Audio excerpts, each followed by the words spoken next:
Hi guys, Tugu here with a new video, and this video we're going to talk about Frost Decay. And Frost Decay is looking a bit better than previous tier, I would say, especially for PvP. PvE, I don't really know. I think people that do PvE are going to talk a bit better about it, but I'm going to talk about the changes towards the tier set, changes towards the talent trees, if there are any, and also just the playstyle. What are you going to look for whenever you're playing Frost Decay? I'm going to give you also the PTR notes in front of you, so you can also see what is changing for Frost Decay. And as you can see, there's not a lot of changes. It's mainly like tier set bonuses that are changed or fixed or whatever. I'm going to show you guys in game, but it is underwhelming, the amount of changes for Frost Decay.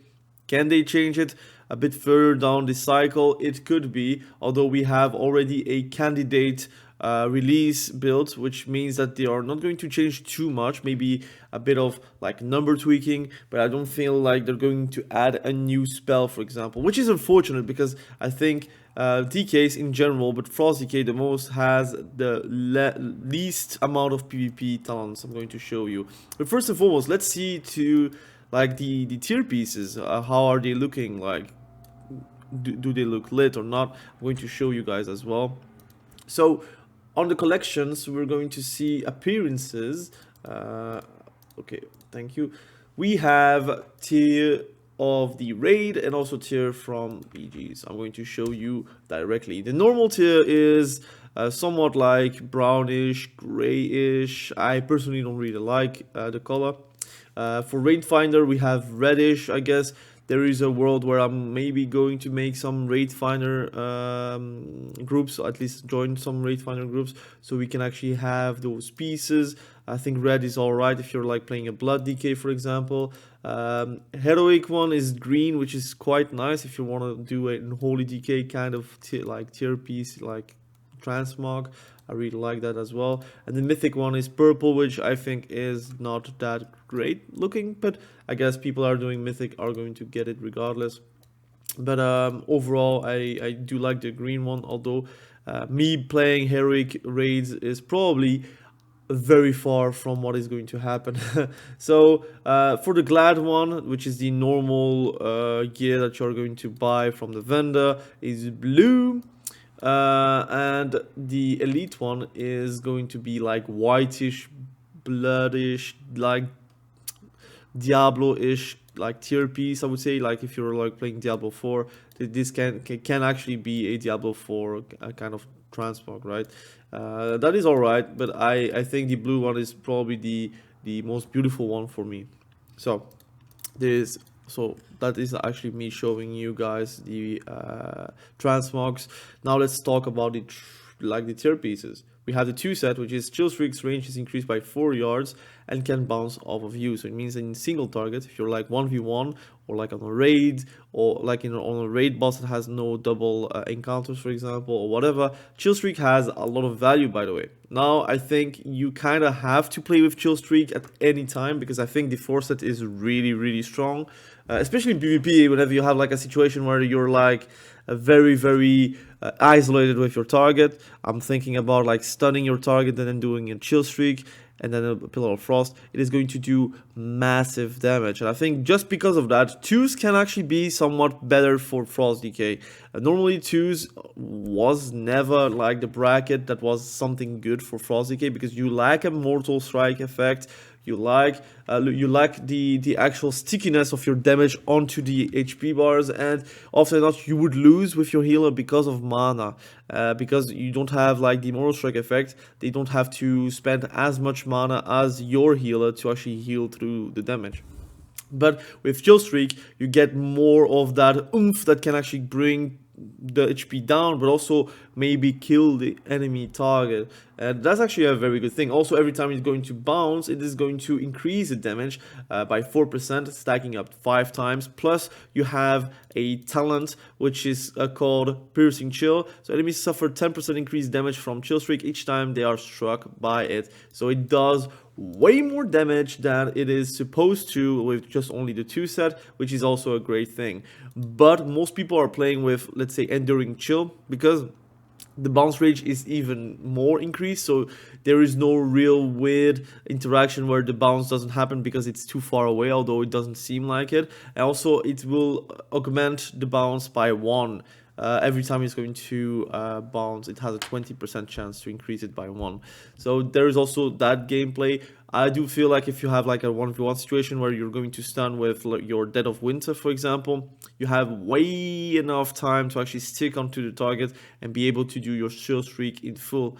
Again, it's not going to be as effective versus pet classes because it will bounce on pets, but those pets may die because of that. So again, you have the AoE pressure on 2 targets, which is also very cool, but now you also have the pressure on a single target, which is going to be something quite new for our Frost Decay. Often than not, if you didn't have a second target or a third target and you're like not clumping them up, the pressure was a lot lower because again, the chill streaks has to bounce and people could easily heal them. But if you're like 1v1 stunning the target and you're actually bouncing off of yourself and the enemy, every time it's going to bounce, it's going to do even more damage, and at one point it will be like unhealable because of dampening, because of your pressure with your Pillar of Frost, and just overall crit damage that you can have with a big obliterate at one point. We have also a fourth piece, which is going to be even more valuable. Chill streak can bounce 2 additional times, so that's always going to be quite nice. It is going to bounce up to 11 times with just the 4 set. I think in PvP it will only be 1 because it's always like divided by 2 because of a 50% nerf, but whatever. You have a 30% chance to gain a rune, reduce chill streak cooldown by 5, or reduce the cooldown of empower rune weapon by 6. So again, you can be very lucky and have chill streak like pretty much reset quickly, like even like directly if you're very lucky, and then you can just like do another chill streak again. It gives you like something that you can actually use whenever you're not using CDs, although I still feel like you kind of clump every single CD you have with your Frost Decay, and then you're going to smash the damage as much as you can.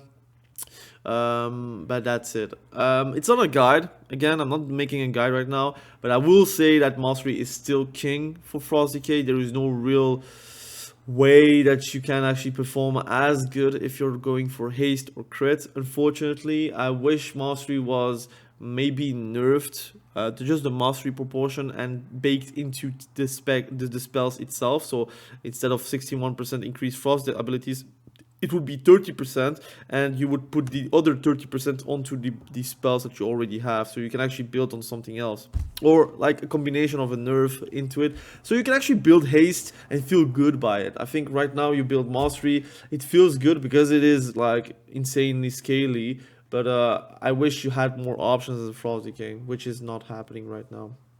There is a world where you're playing dual wield with haste, but then again, the damage, like the PvP is all about the one-shots more or less, or the CC, and with haste you don't have more CC and you don't have more one-shots, so that is the problem with DKs right now.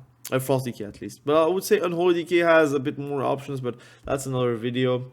We're playing currently with Rune of Razor Eyes on my sword, a two-hander sword, and we're not playing with Shattering Blade, but there is also a build where you're playing dual wield and you do play with Shattering Blade instead of Murderous Efficiency, which again gives you a lot of damage on Frost Strike. It's actually a good talent. It just is a bit annoying how to take it. I wish it was a bit higher on the 3, but it is just what it is at the end of the day.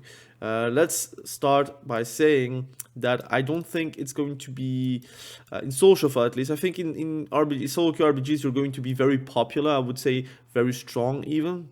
I do feel like it is a good class overall, but SPEC especially in SOLOQ RPG because of your efficient damage profile, I would say, towards AoE, and also efficient AoE CC, because again they're not going to notice you're going to put Remorseless Winter, and they're not going to back away. They're just going to stand there, even like just smack you in the face, or just try to run, but you have chains of ice and it will be too late. They will be stunned and then you're going to do your damage. Again, I'm not the best Frost DK out there, but pretty much what you want to do is try to find a way where you're going to double grip pretty much. And you see my damage is quite nice. Where's my details? I need my details. Where's details? Alright, now we have details loaded up so I can show you the damage I'm going to do. So what you want to do basically is like step up, try to chain of ice at all times, and you're going to do like damage whenever you can. And you see my damage is alright without like doing a Pillar of Frost. I actually do a lot of damage. Like you see 94k on Frost Strike. Whenever I'm actually having a killing machine proc, it does some good damage. Also outside of killing machine, it does alright damage. For example, 150k just a obliterate without Pillar of Frost is actually respectable damage, right? But if you're ready to do damage and you have like 5 stacks of Razor Eyes, this is the go time. You pretty much spend everything you can, and then chill streak, and they're going to get stunned, and that damage is going to be very high. Unfortunately, it bounces between targets instead of on myself, but you can see it as they are not getting damaged and they are going to get damaged. And you see the damage is really noticeable, by the way. It is really noticeable, and it's not like I'm doing an efficient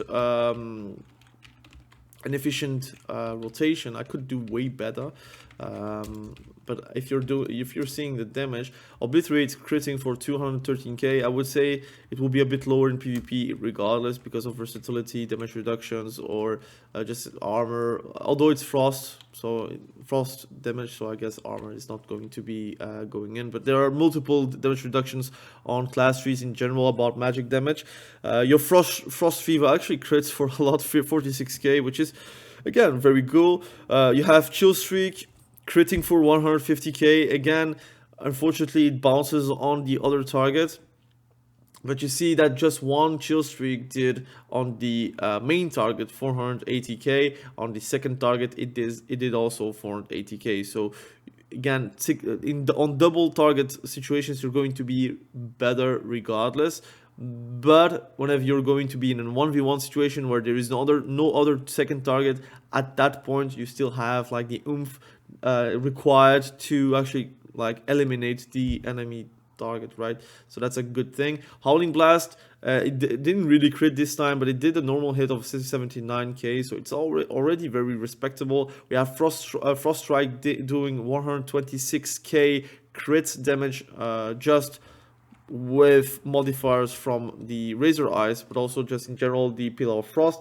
The good thing is we're not playing with Shattering Blade. If you did play with Shattering Blade, you would do even more damage. But the issue is it's going to drop Razor Eyes, and my mustache is getting me a bit itchy on my nose, but whatever. But overall, the damage is respectable. The issue that we still have for Frost Decay is that we are very, very repetitive, very easily read. What you can do is basically do a double grip, although I'm not really expecting to double grip. You play with double grip and you do double chains of ice, and you kind of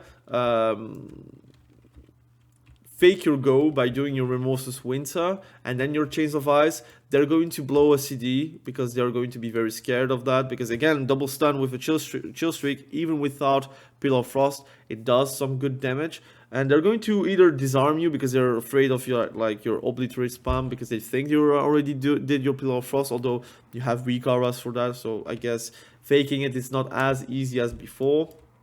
But you can still like pop your Abomination Limb, Chill Streak, Remorseless Winter, use your Killing Machine procs whenever you can, and use your Rhyme procs on Howling Blast whenever you can. And it will do some respectable damage. They will use something against that, because again, a double stun is always very scary. But also just in general, your Chill Streak is going to hurt.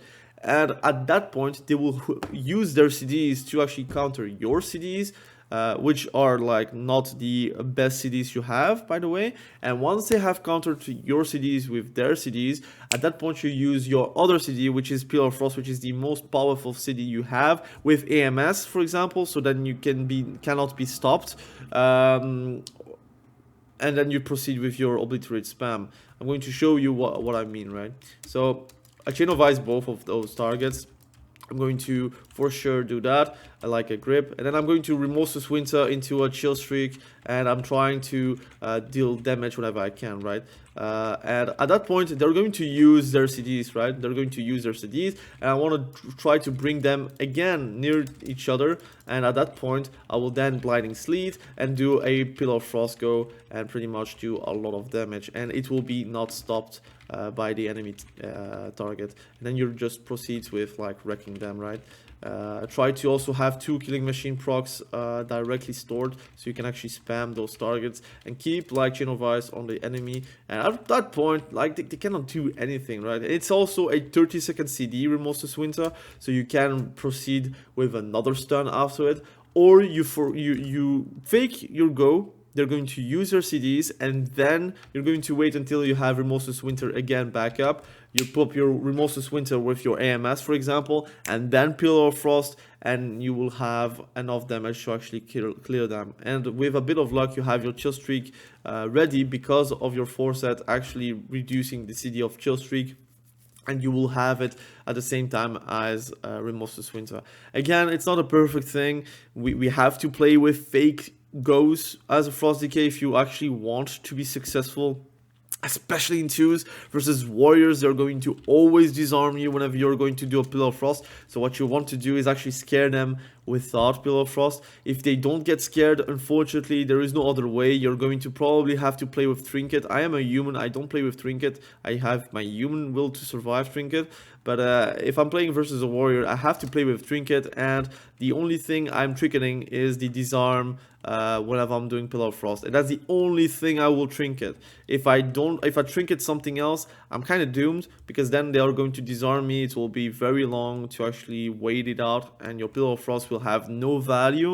And then you just use your Iceborne Fortitude, your AMS, or your Lichborn to actually release you from some CCs that are actually able to be landing on you. AMS of course has to be preventive, but you can always use that in combination with your Remorseless Winter and your Pillar of Frost go, so you cannot get stopped by the healer or the off DPS. Again, I think the main problem for Frost Decays are facing people that have these arms. That is the main problem, because then you have to always kind of trinket the disarm to deal damage. But overall versus casters, if you can actually be sticking on the target, you can do and deal a lot of damage. Especially in a 1v1 situation where they're stunned, especially a Wotlk for example, and if they don't have a pet out, they are going to get decimated. So I look forward to play DK, although I will say that Unholy DK doesn't feel that fun, but I will make a separate video about it. The truth is there are other classes and other specs that do better, like rotation-wise and fun-wise. Although I think Unholy DK has potential and will do damage, and the same for Frost DK, I do feel like the fun factor is not there, especially if you're playing like Wrath of the Lich King, Cataclysm, Mists of Pandaria. It feels like you are like playing a downgrade of DKs. I know that some people have started in Legion or in BFA or in Shadowlands or even right now in Dragonflight, and they don't feel the same. That's normal because you don't know what was before, and that's something, again, you can say it's nostalgia. I say it's not nostalgia because I still play those versions till this day, so it's not like something I forget about it and then I'm reminiscing about it like in a good light. I still think that DK was way better before than right now, at least the versions. Power wise, again, there are like, I think Mists of Pandaria Frost DK wasn't the most strongest spec out there. Although I'm saying it, I might be biased. I think Dragonflight has way more oomph at any point in the match. But at least I feel like I do damage even outside of my CDs, while with current Dragonflight outside of the CDs, it feels a bit like hit and run. And some people don't like to play that as a melee. Like if you're playing a melee often than not, you don't want to kite. You just want to be in the fray and fight it off, right? But anyways, that is my opinion about Frost DK. It's a bit of a preview. I think they will not change too much because they did change a lot in 10.1.5, in 10.1.7. I think they also did a bit of a change for Frost DKs, although it's really minimal. It's like shifting some power here and there. I wish they changed a bit of the, like, if they did a rework, I can't even speak anymore. I would be very thrilled, but unfortunately it's not the case. So we're going to probably play this version of FrostDK coming in 10.2. It's more or less, do you like it or don't you like it? I think in solo queue RPGs, if you're a fan of BGs, FrostDK has immense potential. You can even drop a few of those things and go for Frostwind Fury, where you can then be a real CC machine. Although I feel like with Dead of Winter being available every 30 seconds, I feel like you don't need a second stun, especially since it will DR. But I guess it's kind of nice to actually snipe the backline with the Frostwind Fury. It does some good, alright damage, although it's like, I think, minus 50% in PvP, so it's not going to do insane damage either. But there is that. I wish Breath of Cindergrosa was something that you could use in PvP. It's a 2-minute CD, man. I mean, you're already a CD heavy spec. Imagine if you're going to even put some points into Breath of Cindergrosa, which is the opposite of obliteration, so it's very hard to actually reach to that point. And you have to sacrifice a bit of points here and there to actually do go for Breath of Cindergrosa. But I also feel like Invigorating Freeze is also a really bad talent for PvP, I think. In PvE, I guess it's alright, but you're not building crit, so it's not critting too much. It does crit, but it's not critting too much, so you don't get a lot of value for it. But that's my opinion. Again, I want to show you guys PvP talents. We have abysmal choices. I think Death Chill is just not worth it. Delirium, it feels like sluggish. Whenever I'm playing it, I don't really feel the thing that is going to get applied on them. Shroud of Winter, I feel like it's not that good. Dark Simulacrum is a fun spell to use. I do use it sometimes, but I do feel like Strangulate is a better option, for example. Bitter Chill is like a boring minus 8% haste. It doesn't even give you haste. It would be nice if it actually steals haste, but it does not. It doesn't. So it is what it is. Rotten Wither is boring and has no application in PvP. Bloodforged armor is a 20% physical damage taken reduction whenever you're using Death Strike, but Death Strike is just not a feel good spell to use anymore, except in BGs. I think in BGs with no dampening, it's alright spell to use, but in arenas it is just not good. A Spell Warden is alright again, but you don't really play a support DPS, so you don't really want to lose Dead of Winter or Necrotic Aura because of Spell Warden. Again, Necrotic Aura is a nerf state. It was 8%, now it's 4%. I do feel like FrostDK doesn't really need that nerf, but it is what it is. I hope they are adding more PvP talents. I think they should make PvP talents a different spec tree, like that then you have like more choices to make and maybe a bit more customization behind it, because I feel like often not you're choosing your 2 or 3 talents here and then you change like 1 or 2 maximum. There are just a few specs and classes that have a lot of variety, a lot of choices, and those choices matter at every single arena or PG that are going in. I feel like FrostDK is one of them that has like little to no choices.